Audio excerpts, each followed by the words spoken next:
Hello, sports fans. My name is Mark Mortier from Yesterday Sports. You're about to jump into another thrilling sports history moment.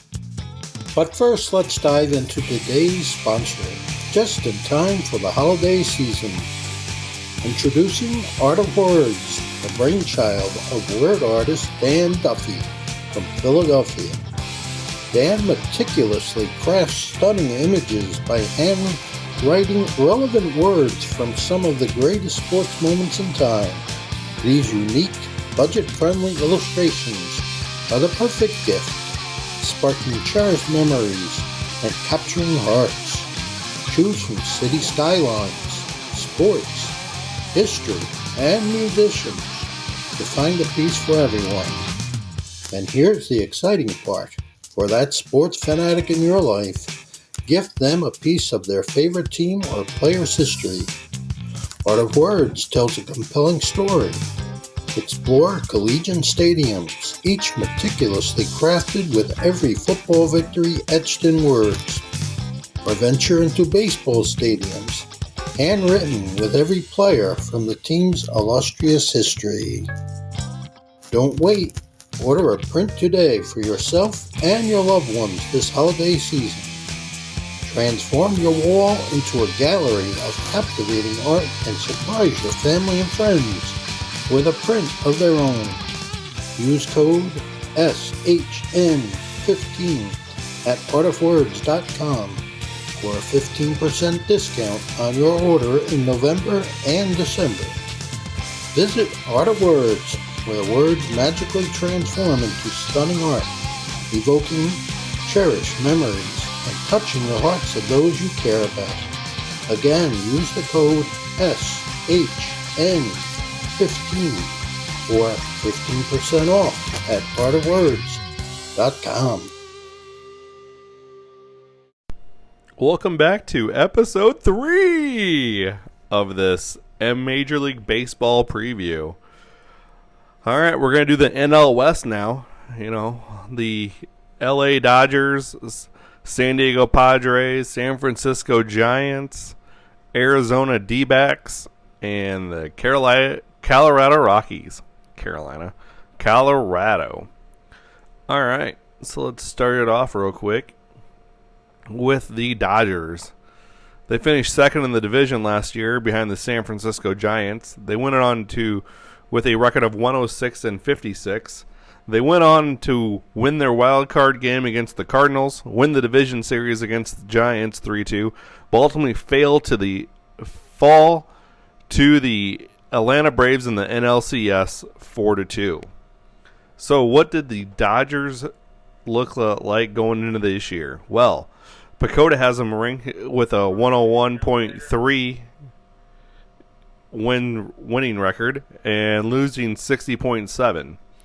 They have an 85% chance of winning the division, a 13% chance of going to the wild card, a 99.5% chance of making the playoffs, and a 19.5% chance of making the World Series.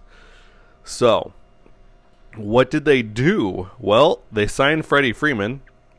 They signed Jimmy Nelson. They traded Luke Raley for Tanner Dodson. And then they re-signed Clayton Kershaw. They also re-signed Danny Duffy, signed Tyler Anderson, and Jimmy Nelson. They lost Kenley Jansen, and they lost Corey Seager. So, that means Trey Turner is now moving from second base to shortstop. So, we're going to go with Walker Buehler as our starter.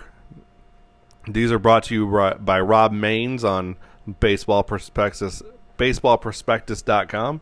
Walker Buehler is going to be our starter, our ace. Julio Urias is going to be number 2. Andrew Heaney is going to be 3. Clayton Kershaw is 4. And then you got Tony Gonsolin as the 5th starter. We'll have Tyler Anderson and David Price, Dustin May, Andrew Jackson all sprinkled in with a few starts here and there as well. Basically, David Price is going to be your long relief. That's a expensive long relief type of guy. You got your closer as Blake Trinan, and your setup is Daniel Hudson. And then you got a pretty good middle of the road as well with Danny Duffy, Garrett Clevenger, Victor Gonzalez, and Tommy Canale. So On the offensive side, you're going to have Will Smith as your starting catcher. You're going to have Freddie Freeman playing first, obviously. Second base is going to be a toss-up between Gavin Lux and Chris Taylor. And Hanser Alberto will sprinkle it in there as well. Shortstop is going to be Trey Turner. Justin Turner is going to be your third baseman. Left field is going to be A.J. Pollock. Center field's Mookie Betts. And then in right field, you're going to have center field's Cody Bellinger. Right field is Mookie Betts. My bad. Got that a little screwed up for a minute. DH is going to be Max Muncy. The squad is definitely they pretty much hit right on where they were supposed to be at last year. The Pythagorean win-loss record was 109-53. They finished 106-56. So a 3-game swing is all. They lose Corey Seager, who's a 3.7 WAR, and they get Freddie Freeman, who is a 4.7 last year. So they get a little upgrade. They also get Max Muncy to be able to be more of a utility player. So that's a huge deal. They don't have to have him over at first. Dodgers are going to win the West. By how much, nobody knows. I don't think they're going to run away with it. They're really good on paper. On paper, they got, they're very strong with their starting staff 1 through 5. Their outfield is strong. They got strong guys at the corner, and Trey Turner's going back to his natural position of shortstop. So I think the Dodgers are going to end up winning the West. They'll probably be the best team in the NL West. I think whoever wins the West is going to be the number 1 seed in the playoffs. So that brings us next up to the San Diego Padres. All right. Last year they underachieved. They were 79-83. They finished third. Okay. They didn't really live up to expectations. When you got Manny Machado and you got Fernando Tatis Jr., you expect a little bit more out of these guys. This year, even with Tatis breaking his wrist, this has been updated. They're looking to get 91.7 wins, so around 90, 92, 91, somewhere in there, and then lose about 70 games. They got a 13% chance of winning the division, 74% chance of making the wild card, 88% chance of making the playoffs, and a 6% chance of getting to the World Series. So I think, like I said, these guys are going to be the contenders as well. The Pythagorean win-loss record had it the reverse last year of 83-79. Tatis was their best overall player with a 6.6, followed by Machado at a 5.0. So you're bringing back both those guys. Then you got your starting pitchers of Yu Darvish, Joe Musgrave, Blake Snell, Mike Clevenger, and Nick Martinez. I think that is a dominant starting 5. Mike Clevenger, I think he'll bounce back. You had Yu Darvish was 8-11 last year with a 4.22. I think he got robbed a few times on some wins there. Again, the offense wasn't really didn't really put the power in. So I think with the offense of being Austin Nola at catcher, Eric Hosmer, Jake Cronenworth, you're going to have Ha-Seong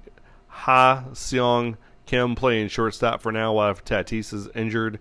You got Manny Machado playing third. Your left field they're basically looking like they're going to be a platoon left field is what Rob Maines is saying here. Looks like it's going to be mixed of Jorge Alfaro, Jorge Ona, and Nomar Mazara as your left fielder. You got Will Myers in right, and you're having Trent Grisham playing center field. You got Luke Voigt that's going to be your DH, and I really think him and Eric Hosmer can definitely swap off and on over there with that. Plus, you still have Jurickson Profar who's going to be your utility guy, playing second, left, center, right, first, and DH. Baseball Prospectus has him getting 560 plate appearances this year. So he's going to be in the mix for a little bit of everything too. And why not? He's probably one of the better players, so you can't just leave him off to the sidelines. You got your bullpen of Luis Garcia and Emilio Pagan, and Drew Pomeranz and Craig Stanham as your setup guys. So again, you got they don't have Melican, but I think Pagan can fill in just fine as that closer, and the same with Garcia. I think Garcia can do the same thing. So I think the team is going to be good. I just don't think that they're going to win the West. They'll make the playoffs. They'll be the top wild card. So they'll have the 4 seed, which means they'll end up hosting a game. But that's about it. Or hosting the series, I should say, not a game. They'll be hosting the series. So next up, we have the San Francisco Giants. All right. The Giants last year won the West. They went out and got Chris Bryant. And they finished the year 107-55, but they lost to the Dodgers in the playoffs. So I think this year I think that they're a 500 team this year. The Pythagorean win-loss had them at 103-59 last year, so they overachieved a little bit. The Buster Posey retired. They signed. So here's their transactions from last year. They signed Jacob Eunice, signed Jock Peterson, signed Jorge Guzman, signed Alex Wood, and signed Anthony Descalfini. All right. They lost Chris Bryant. They lost Donovan Solano. They lost Scott Kazmir. They lost Tyler Chatwood, Tony Watson, and they lost Johnny Cueto. Doesn't mean he can't come back, because I still think he's a free agent at this point. Yeah, they're looking to. Baseball Prospectus has them at 77 and 85, basically 77.6 and 84.4. They have them. They got a 3% chance, a 0.3% chance of winning the division, 12.3% chance of making the wild card, and they got a 0.3% chance of making the World Series. I think if the Padres, again, this is if the Padres can just be the Padres and what they are on paper and show up, I believe that they can take second in this division. I don't think that the Giants are going to be able to do that. The Giants are also probably the oldest team out here in the league, with the majority of their starters in their low to mid 30s. So I mean, you got Logan Webb as your starter, and he's 25. He's your ace. Anthony Descalfani, you re-signed him, and he's 32. You got Alex Wood, you re-signed him, and he's 31. I mean, you did go out and get Carlos Rodon to add to your staff, so that's a plus. And you got Alex Cobb. But I think that you just don't have – there's just not enough pieces there to really make a push to be contenders in the West. Your closer's Jake McGee. Your setup guy is Tyler Rogers. And also Camilo Doval as your other setup guy. They also did just sign Matthew Boyd. They also got Carlos Martinez as a long starter as well if need be. But these guys are projected to only be about 5-inning guys. I mean, at most. So I don't think you really have the middle of the relief isn't really that strong for them. So then you're going to have a split of 50-50. You got to figure out how to fill Buster Posey's shoes at catcher. So you got Kurt Caselli, Joey Bart playing 50-50, First base, you're going to run out there Brandon Belt. You're going to have second base as Tommy LaStella. Shortstop is Brandon Crawford. Third base is Evan Longoria. Left field is Lamonte Wade Jr. Center is going to be Steven Duggar. Right is Mike Yastrzemski. And your DH is Jock Peterson. So, I mean, they didn't really add much to their team. And also they don't play in a very hitter-friendly park either. So I really think that they're going to fall back to the middle of the pack. Don't think they're going to make a big push for the playoffs. All right, on to the next team is going to be Arizona. So Arizona finished last year at 52 and 110, bottom of the barrel. Arizona was last in this league. They were tied with Baltimore for the worst record in baseball. I don't think they're going to finish fourth. I mean, I just have them as the fourth team on here, but I don't think they're going to actually finish fourth. I think Colorado's definitely going to be able to jump that without a problem. So I think that with Colorado signing Chris Bryant, that they're looking to be good in a couple years. I understand a lot of people are like, well, they didn't give Nolan Arenado money and they didn't pay Trevor Story, so why'd they decide to play? Why decide to pay Chris Bryant? Well, I mean, you got to put your money somewhere, and Chris Bryant actually kind of fits their team. And I understand Trevor Story is Trevor Story, but I don't think he ends up doing well with the Red Sox. It's probably a good look for the Yankees and everybody else to pass on him. That's probably why he was out there for so long. So you got Arizona at 52 and 110. Baseball Prospectus, the PECOTA standings, have them winning 73.5 and 88.5 games. They got a 5% chance at the wild card and a 0.2% chance at the World Series. I don't see what that's seeing, but, you know, it's a computer. Computers can seal a few more things than what I can. When you have Zach Gallen and Madison Bumgarner, and you got Luke Weaver, Tyler Gilbert, and Merrill Kelly as your 5 starters, not a bad bunch of lineups. I mean, they're going to get you 5.5 innings, 5 and 2. They're going to get you about 5 2/3 every game. So, and then they got a pretty good middle relief, and they went out and got Mark Melancon as their closer, and they got Noe Ramirez as their setup, and JB Wendelken as a setup guy. I mean, they got Ian Kendi for long relief as well. I mean, they're pretty solid. The Diamondbacks are solid. Again, I don't think that they're going to not finish in 5th place in this division. They might surprise me, but you got your catcher is Carson Kelly. First base is Christian Walker. Second base is Josh Rojas. Shortstop is Nick Ahmed. Third base is Josh Van Meter. Left field's David Peralta. Center field is Ketel Marte.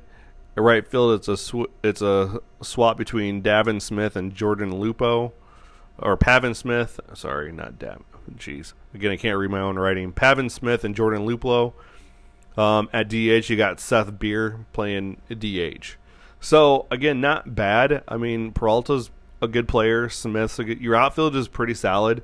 Then you got Nick Ahmed. That's, you know, he's Nick Ahmed for crying out loud. Like, he's a top 10 shortstop. So I think, you know, with all of that,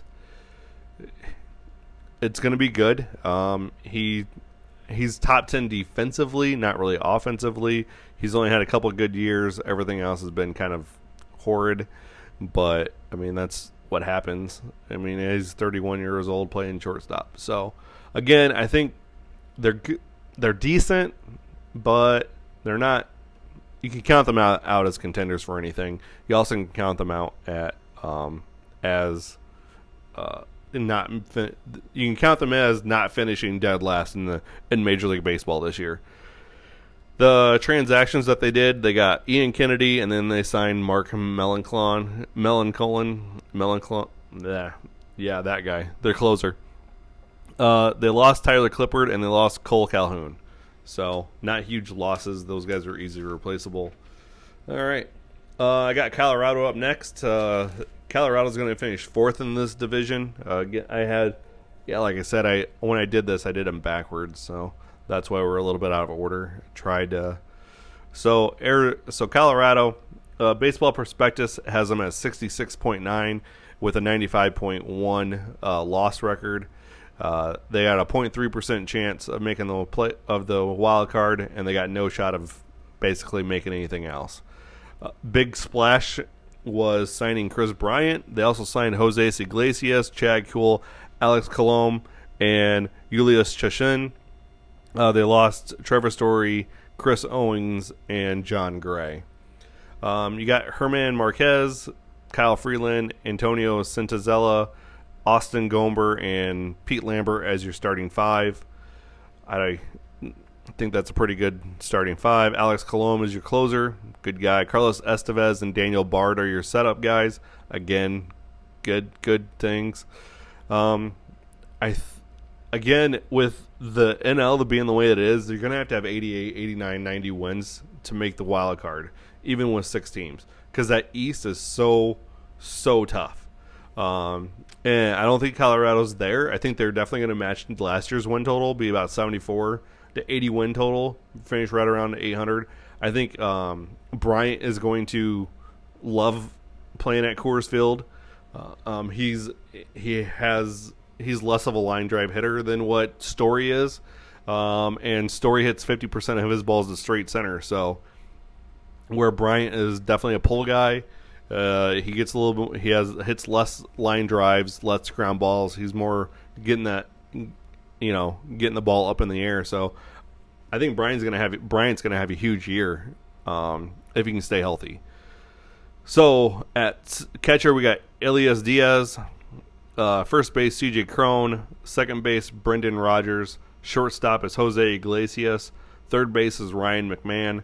Left field is Chris Bryant, center field Sam Hilliard, and right field is Charlie Blackmon.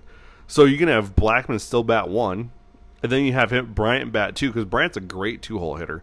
I think that's where his fit is as a 2-hole hitter, and because he's there to move the runner over, he's got some pop, he's got some speed, he's got good plate appearance or plate discipline. So, and then you got C.J. Cron and Ryan McMahon behind him, and then you got Jose Iglesias. There's a lot of stuff that you can do with this lineup. DH is going to be Connor Joe. It'll probably be a mixture of this is what Rob Maines has. He's got Blackmon playing DH 35% of the time, Ryan Velotti playing DH, CJ Cron playing DH, and Connor Joe all playing DH. So I think, again, when the NL, you're going to have a lot more teams utilizing that DH for who's ever hot. But I love the fact that the NL has the DH now. It gives a little bit more options. It's a lot more fun. So definitely feel like it was needed and has been needed for a long time. I know a lot of you baseball purists out there are like, well, I think the pitcher should have to hit. I'm like, I've always been a huge fan of the DH. I've always thought that the NL definitely needed to adopt it, and I'm glad that we finally did. Baseball finally got that right. So final takes. Dodgers are going to win the West, be the 1 seed. Padres are going to be the top wild card. Giants, Rockies are going to finish 3-4, and the Diamondbacks are going to finish 5th. So I hope you guys enjoyed this. I hope we gave you a little insight on the NL West. Go ahead and follow me on Twitter at One Guy With A Mic.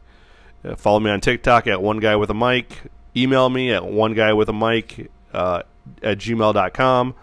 Go to my website, anchor.fm/Chad-Kane3. So yeah, I mean, find me on Twitch, One Guy With A Mic. Just hit me up all over social media. I'm out there. Whatever podcast, like I said, whatever podcast you're on right now, make sure you like and subscribe. Give me a rating so we can get on some rating lists. Give me a review so we can get some reviews going too. So I really appreciate y'all, and y'all have a great day. Hey there, Sports History fan. This is Arnie Chapman, aka the Football History Dude, and I wanted to thank you for stopping by to listen to another episode here on the Sports History Network. Our podcasters are passionate about uncovering and sharing sports stories from yesteryear. And if you didn't know it already, we have over 30 shows across the network covering all sorts of sports history topics. In fact, here's a glimpse into one of our awesome podcasts here on the network. The Pigskin Tales podcast is all about the lesser-known pro football players. Yes, there are stories about the ones we know, like Brad Tarkenton and Harold Red Grange. But have you ever heard of Ernie Nevers? How about Dave Osborne or even Grady Alderman? These men created their own path to the NFL. How did they do it? Listen to the Pigskin Tales podcast, now streaming on your favorite music platform. Go to pigskintales.com. How about that? I bet you're super hyped to go listen to that new podcast, right? Well, to learn about this show and all the other podcasts on the network, head over to sportshistorynetwork.com/podcast. Again, that's sportshistorynetwork.com/podcast. Head over there today to find your next favorite sports history podcast.